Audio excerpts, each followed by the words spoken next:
In life, we have moments of time to make a difference for someone. I'm always talking about this in my audio casts. I'm always speaking it out loud and proud to people because it's always amazing to me how people do not judge people correctly. They think they have rights. They think they have rights to be insulted. They think they have rights to be insulting. And they think that they have rights to damage a person's name by just making comments to authorities and other people just enough to taint a person's opportunities in life. What's utterly amazing to me is when I experienced this problem in the local libraries.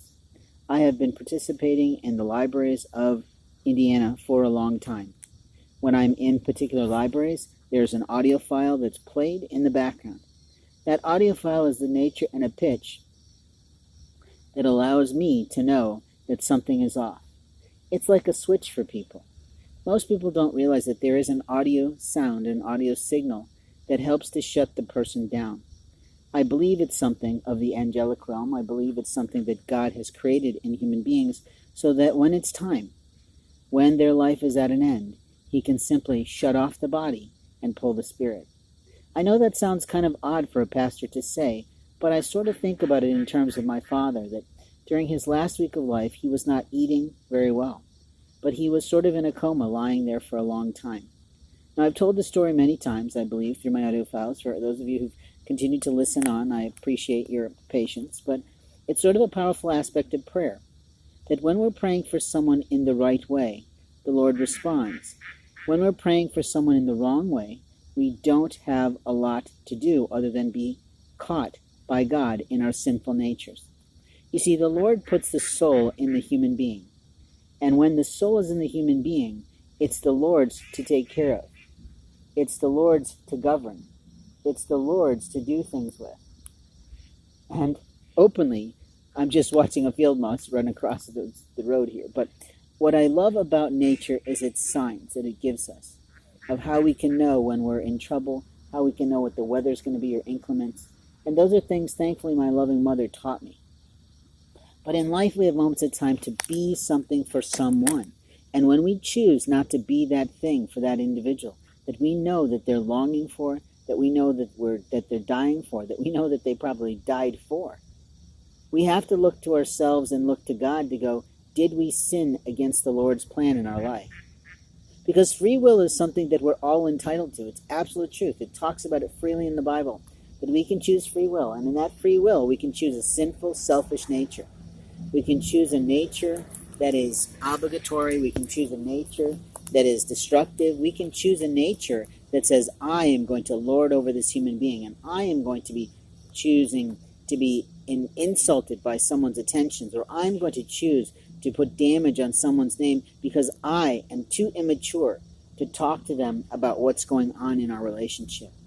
Really talk. Literally sit down over a meal, talk things out, argue things out, and come to a point of peace. The truth is that you can't create peace by involving other people, between two people.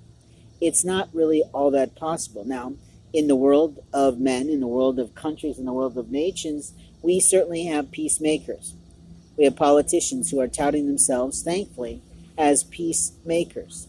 Some of that, I'd like to say, is possibly some of my fault because of how many times I've literally lit up the Twitter accounts talking to those politicians, talking at those politicians, talking at their people, saying, focus on who you are.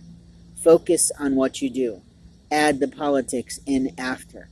It's the only way that people will resonate with the soul. It's the only way people will understand your position. And it's the only way that people will start to be moved is if you're sharing your wisdom. This is something we've known for a long time in the business world. That when we share our wisdom with someone, they become interested and intrigued in what it is that we can do for them.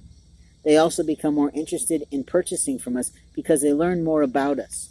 I can tell you a little story about my experiences in libraries, but most people won't buy it. They won't believe that librarians participate illegally and immorally in harming people's lives. They hear a story from someone in law enforcement or someone in a family, and they just say, sure, I'll help with that. I'll be more than happy to violate that person's federal rights in my library by letting you know when they're here, or letting you know what they're doing online, or getting into the fact that they literally can monitor what you do on those computers. We know this because when people time out of time on computers, a librarian can add time to an account that's in that group of computers that is supposed to be a public free Wi-Fi that allows people the access to do what they need to do privately in a federally funded, usually, library.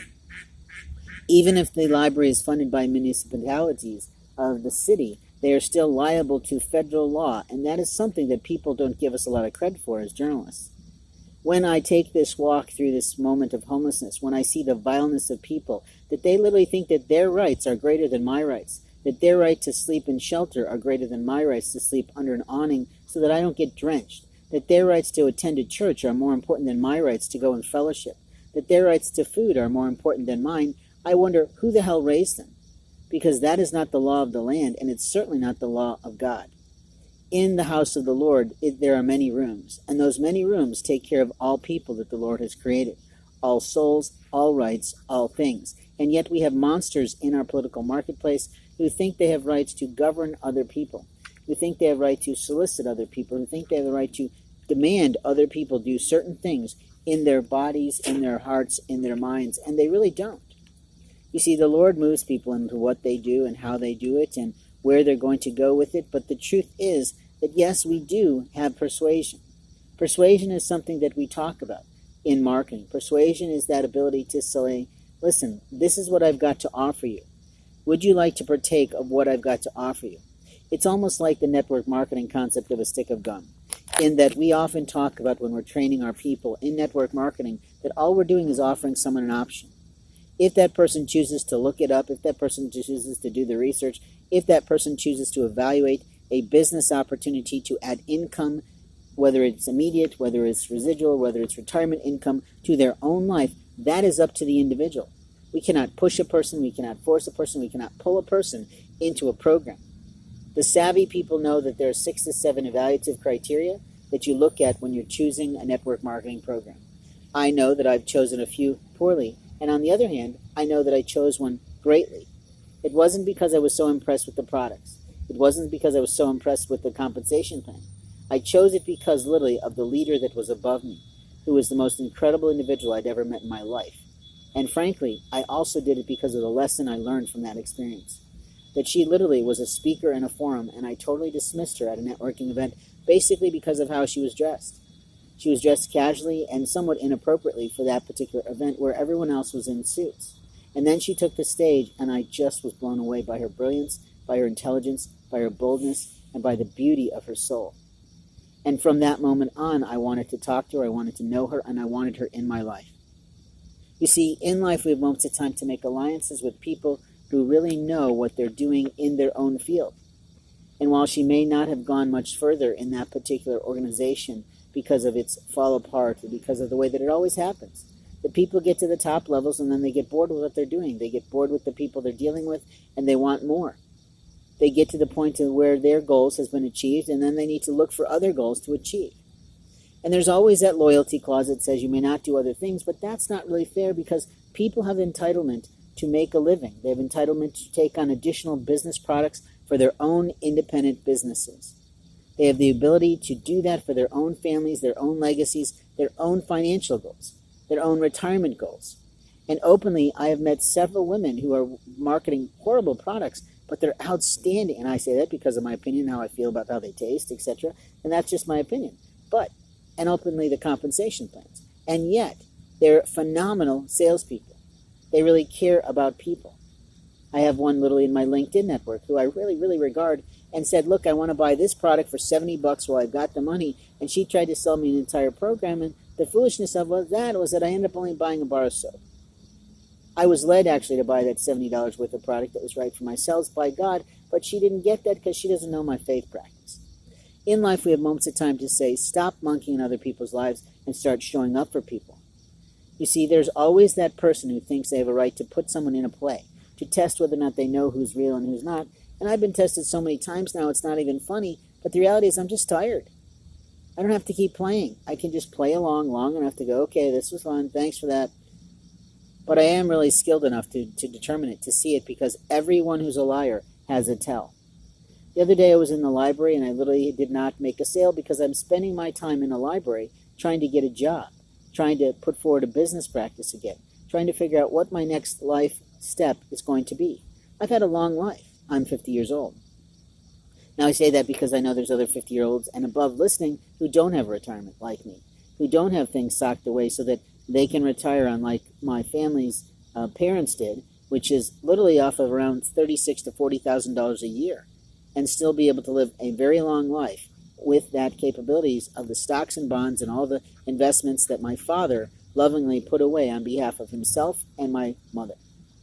And in theory, there might be something left over in the fact that when my mother passes into the spirit world, it's possible she'll honor my father's wishes and his will, which was always to handle his children, and only his children, not his grandchildren, his children in a certain way. You see, they learned that from me, that it wasn't lawful in a way underneath God's house to compensate more than what was required.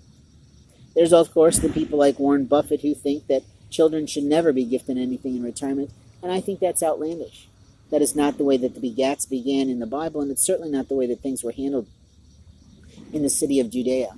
But again, people are long gone from the Bible times. They don't even bother to read the Bible most of the time, and most of us who have read the Bible from cover to cover in our college years cannot quote every single Bible verse there is, although I literally have a sibling that can, and I think that's amazing. She's got a mind for that. But I also have siblings that have violated my rights in every aspect of my federal law, meaning my protected rights to my lawful name, to have a clean record, my protected rights in my medical health, to be in control of my own being, my protected rights in my mental health records, to not have them lying and having their friends and girlfriends lying in my records about their opinions of me when I've never even met them, really not barely talked to them, other than to try and sell their child a program at one time, or to actually help that child for free. And yet that person thought she'd leave a mark on me, or I had a sibling who lied about who it was because the person was a nurse. You see, in life we have moments of time to prove who we are, and the people that lie, the people that steal, the people that cheat a person out of their lawful name are really facing hell in God's house. It's pretty clear in the Bible about this, that if you do harm, the harm will come to you.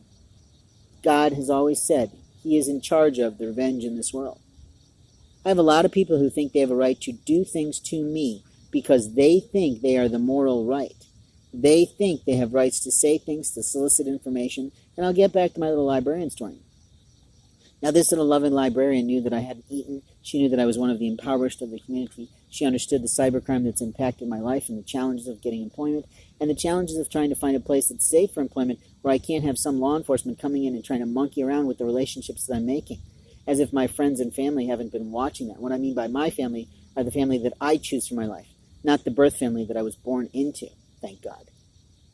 But in truth, we all do that. We all leave our houses of our mother and father, and we go off and form families. I have formed that family twice in my lifetime, once in college with a loving woman, and once again later in life after my travels abroad. I had the right to do that. It is the right of people under this land, and we have done this for a millennium. The liars of the land who think they know God's plans for people's lives are the worst of the worst. They are the cretins of the earth, and I am literally writing this sermon with prayer, such that I don't say the wrong thing, so that I say things that make people want to listen, and maybe they want to shut things off, and maybe they want to scream at me, and maybe they want to say that's not true, but they haven't taken the time to pray and meditate about what is and isn't true in this world. What is true, and what I've proven, almost without a matter of fact doubt, is that the Lord knows every single human being on the face of the planet. He literally knows every single place they are and where they're going,